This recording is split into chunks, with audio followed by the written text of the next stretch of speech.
عليكم ورحمة الله تعالى وبركاته. اليوم راح نوري لكم كيفاه رقد الفلفل. اني عارفه كاع تعرفوا ترقدوا الفلفل، بصح هذه كي رقدتها في 24 ساعه تاكلوه. كاين اللي ترقدها وتقعد لك 15 يوم، كاين اللي تقول لك راهي تخمج لي، كاين ما تصدقلهاش.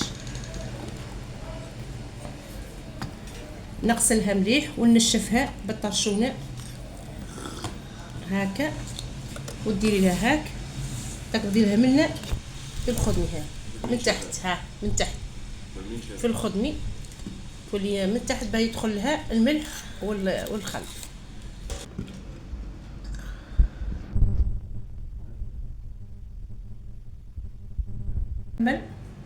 لازم السكريه تكون ضيقه، لازم الفلفل نكثروا في السكريه، ما نخلوش الفراغ فيه. ها 24 ساعه وانتي تاكلي الفلفل.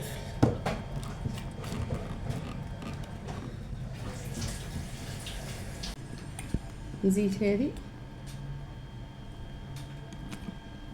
تعمريها، لازم السكريه تتعمر بالفلفله باه تترقد. اذا ما عمرتيهاش ما تجيكش شبيه. صايب ونديروا الملح